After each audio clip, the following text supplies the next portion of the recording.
के शीर्षक बा बागी नागेश्वर दुबे। अरविंद भैया फौजी में है, विमलेश भैया फौज में भर्ती है। अच्छा सुमन यादव, राम सुमिरन यादव जी फौजी साहब, तीसरो फौजी आई गए। वाह, 100 रुपए का महान आशीर्वाद भैया के क्रांतिकारी सलाम हो।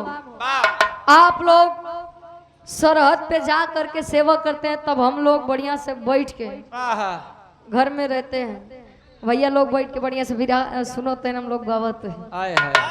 आप लोगों को सच्चे दिल से स्वागत है, सम्मान है और धन्यवाद बाजो ने आप लोग 2-4 शब्द गावे बजाओ के मौका ही दादी जी के तरही में दिया। ई बीर हमरे सोनू भैया के फरमाइश रही बारे मास्टर साहेब। 4 लाइन भूमिका के भाव से आवा गुरु जी।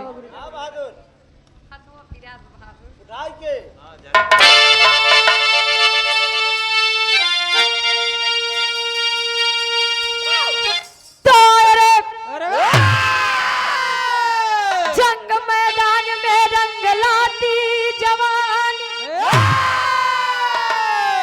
गांव पर लगती गौरव गरिमा की अस्मत, जान जाए भोले आन जाएगी कैसे, खाक में रोद होगी अब बैरी की हिम्मत, मूल चट्टान का हिलता है खौफ खा, मोम बनकर पिघल कर देते सहज, मान से लेखनी झुक नमन कर रही, सूखता सिंधु लहरे वतन से सहेज हो।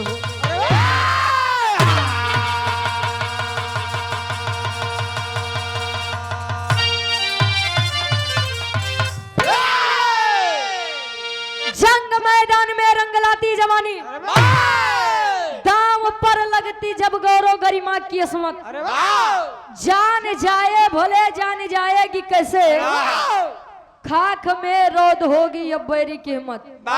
पहले के पुरानिया एक बात कहत रहे, कहे प्राण जाई पर वचन न जाई, रघुकुल रीति सदा चली आई, प्राण जाई पर वचन न जाई। जान जाए तो जाए लेकिन शान मान नहीं जाना चाहिए। तो पहले के पुरनिया जौन बात कही दे तो वह बात पे अडिग रहत रहे, अपने बात के कीमत समझत रहे। अच्छा पहले के काका दादा रे मोछा रखे बड़ा शौकीन रहत रहे, आज वाले देखा था एकदम साफ। अच्छा नहीं हो, दादा अरे शौकीन रहे, आज वाले शौकीन आ लेकिन केहू केहू। ए भैया बहुत सुंदर कवि जी गजल के भाव देते हैं, कोनो लड़का कोनो लड़की से कहे का कहे,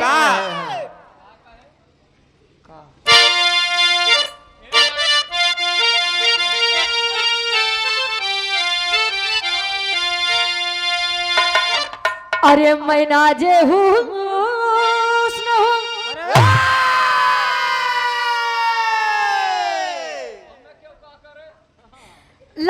लइकिया लइकवा से कहे अच्छा मेहरारू अपने आप का हमेशा 21 लगौबई करत।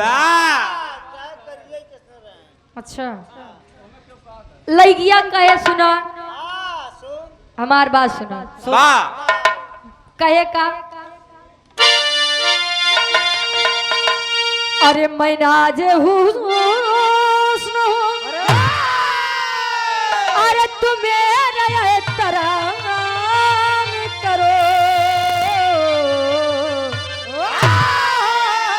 अरे मैं नाजे हूँ तुम्हें तरह करो, जवानी नाम है मेरा मुझे सलाम करो, जवानी नाम है मेरा जियो।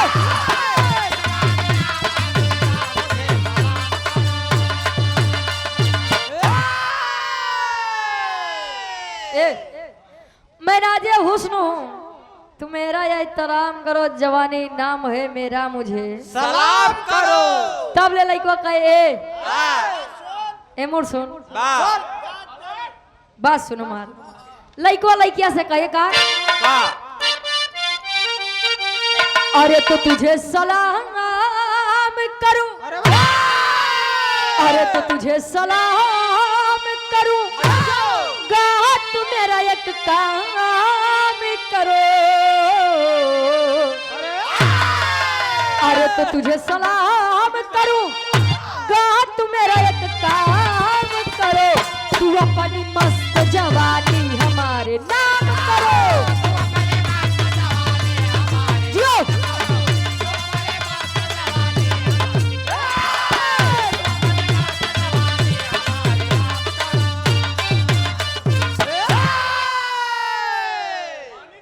लेकिन कभी जी भाव में समझावत हैं जो वीर होते हैं। जे अरविंद भैया फौजी साहब कहाँ गए? नाई सोवा नाई यहाँ वो पूरी रतिया जगी है। ए भैया वीरों के बारे में कवि जी एक लाइन लिखते हैं, क्रांतिकारी वीर होते कैसे हैं। और यार लिखते हैं का अरे तो लहू की धार पे, अरे लहू की धार पे अब जवानी लिखी जाती है। अरे लहू की धार पे अब जवानी लिखी जाती है। आन पर जान दे कहानी लिखी जाती है। आन पर जान दे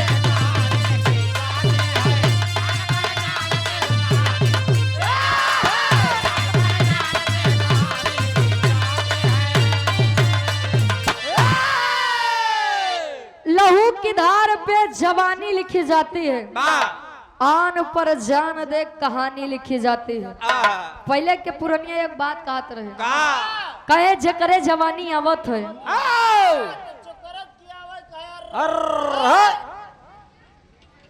पहले के लोग कहाँ तो काहे बदे काहे बदे कि पहले के लोग, पहले के काका दादा लोग अपन जवानी पहलवानी में खर्चा करे, अखाड़े लड़े जाते रहे, सरहद पे चला जाते रहे,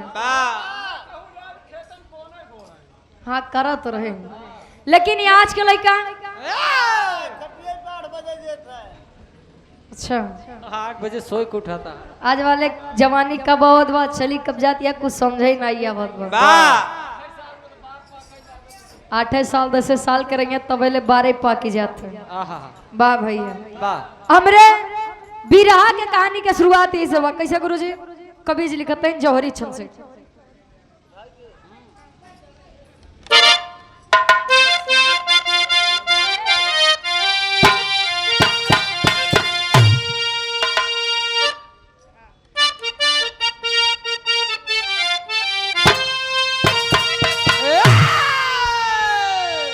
अरे तो यूपी प्रांत के अंदर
गोलू यादव भैया जी 51 रुपये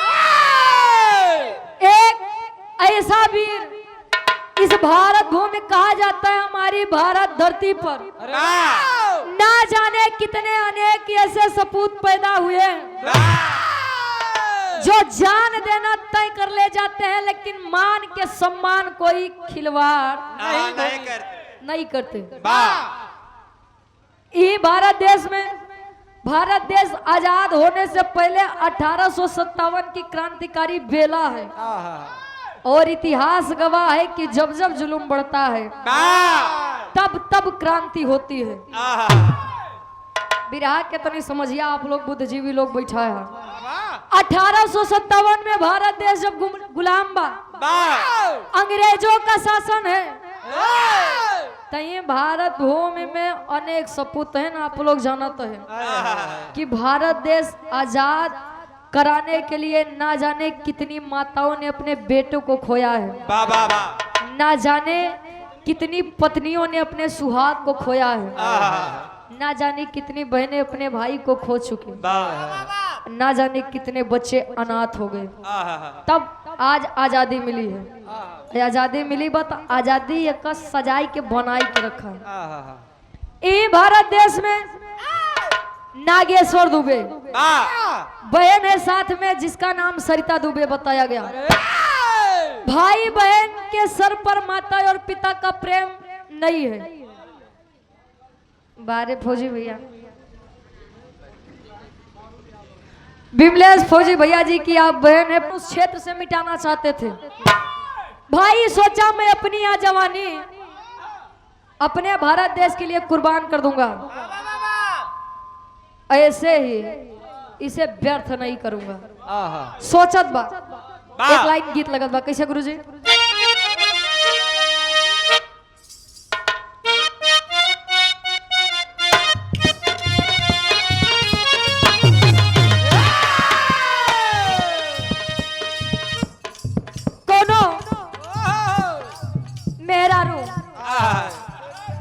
हाँ हो लही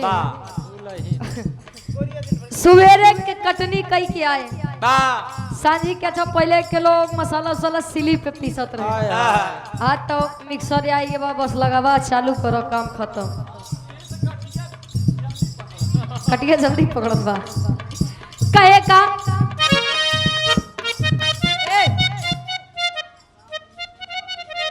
रामचंद्र भैया जी टेंट मालिक है। टेंट लगा बका भैया ऐसे लगावत रहा, रेडीमेड घर बा। आज यहाँ तो कल हुआ माई भगवती काम में दिन रात चौगनत रख के दे। 100 रुपए का माना आशीर्वाद लइके बतावे का तगोरिया दिन भर कई के कटिया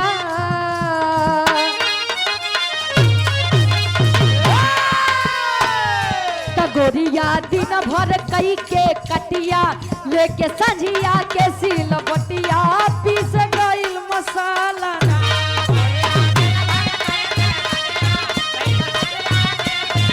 जियो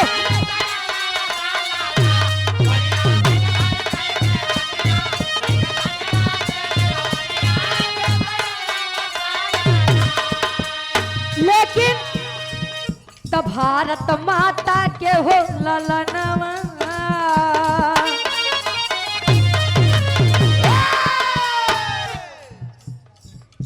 और आप आलोक यादव भैया जी 51 रुपए का महान आशीर्वाद के 4 कहे। और आप शिव बहादुर यादव भैया जी 51 रुपए का महान आशीर्वाद कहे। तब भारत माता के हो ललनवा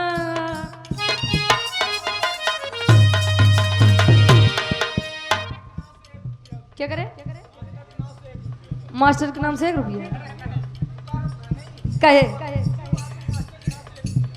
तब भारत माता के हो ललनवा बांधे सिरवा पे हो कफनवा खेल खूनी होली।